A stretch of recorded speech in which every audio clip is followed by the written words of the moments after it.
Hello beautiful people, we are back outside once again whilst it is still legal to do so. Perhaps we look to make that our new introduction for these videos. I had a lot of comments on the last video that I started off in a similar manner by talking about being outside and kind of making a joke about it being still legal to actually go outside. And of course that's in reference to the events that took place following March 2020.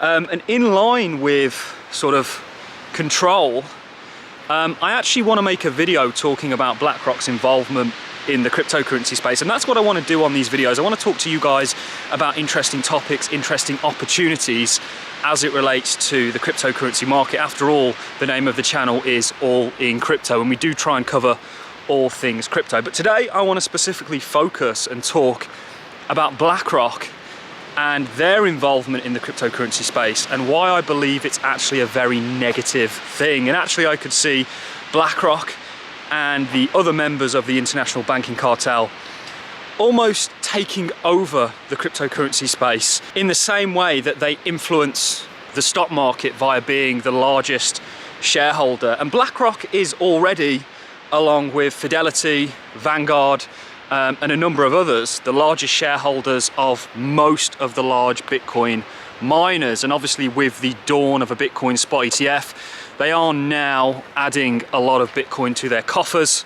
via facilitating a spot ETF. And I think there's a lot of negativity that comes with this. And I do believe that we are on a path to altcoin ETFs.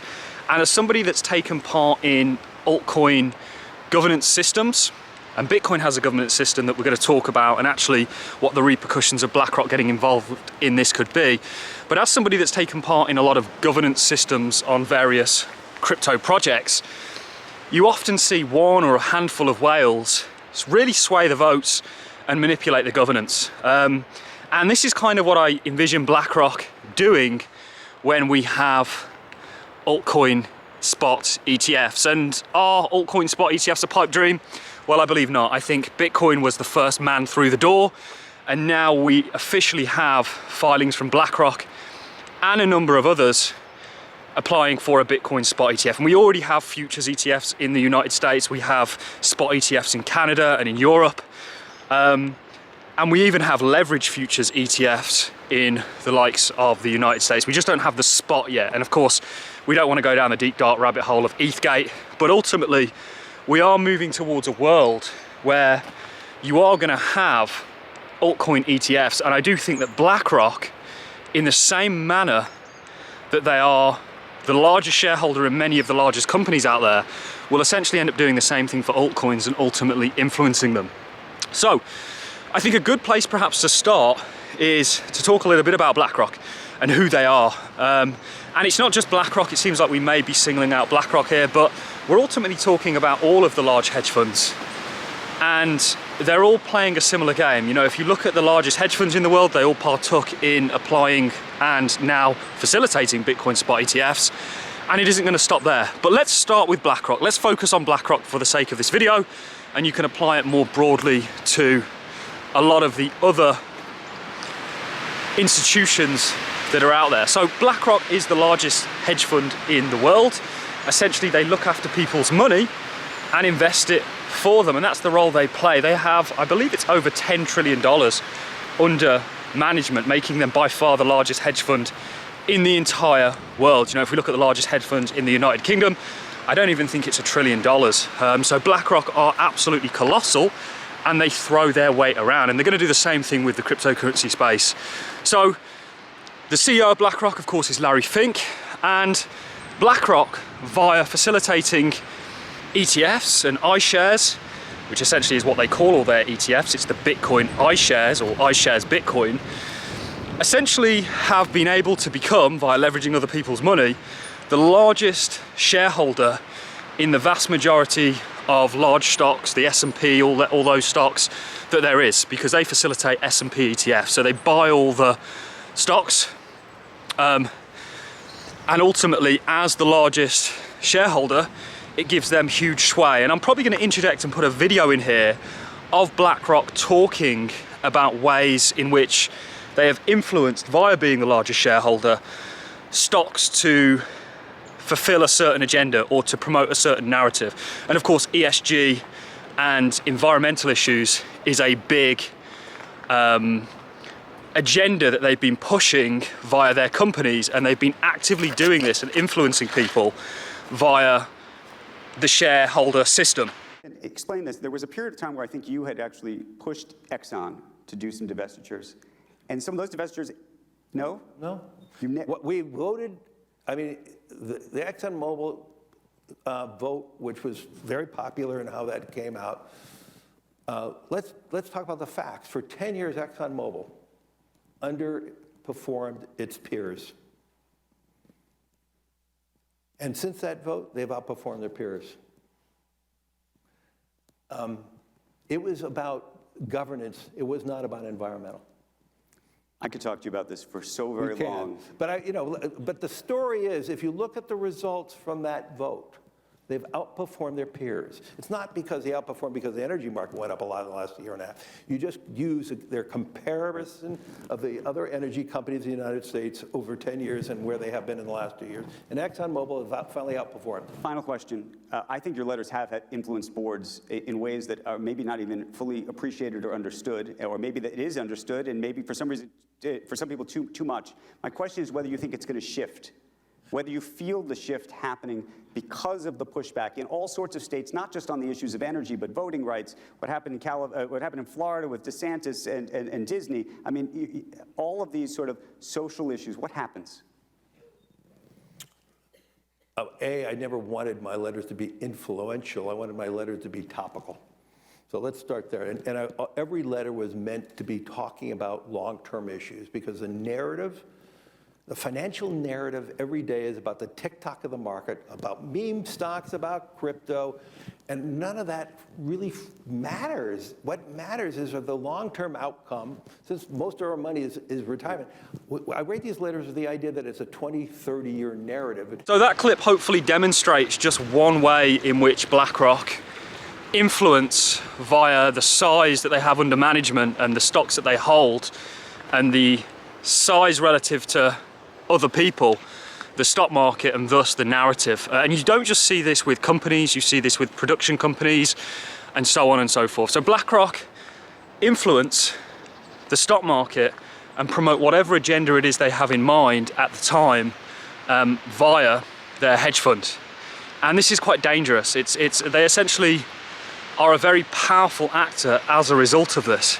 And if we look already in crypto, one thing that was very interesting was last year we were looking at the fact that BlackRock was one of the largest holders of Bitcoin mining stocks.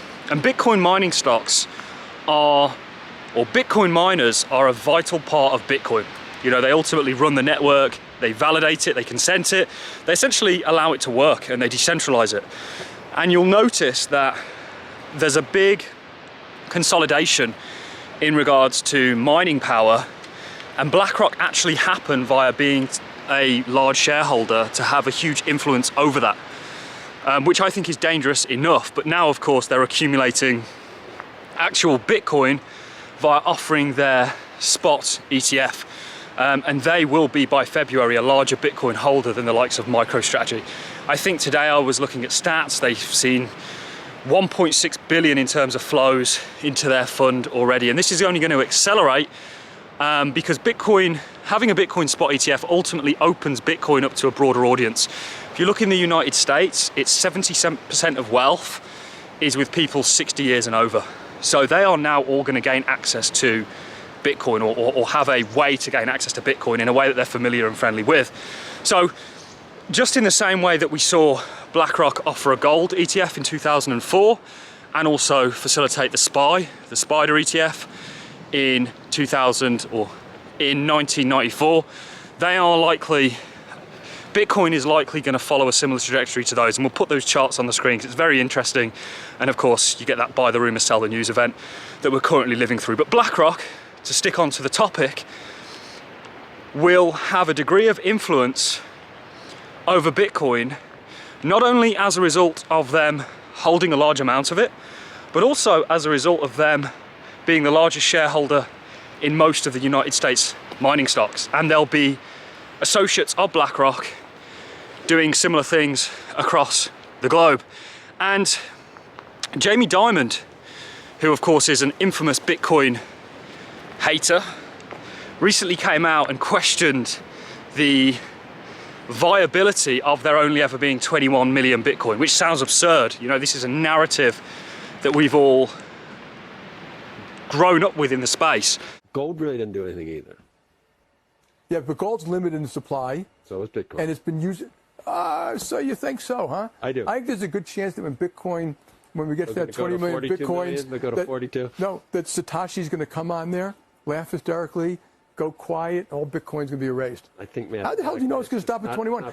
I've never met one person who told me they know for a fact. They take that mathematically, it can't happen, because by the last one will be mined in 2150, and it gets harder and harder every time there's another halving.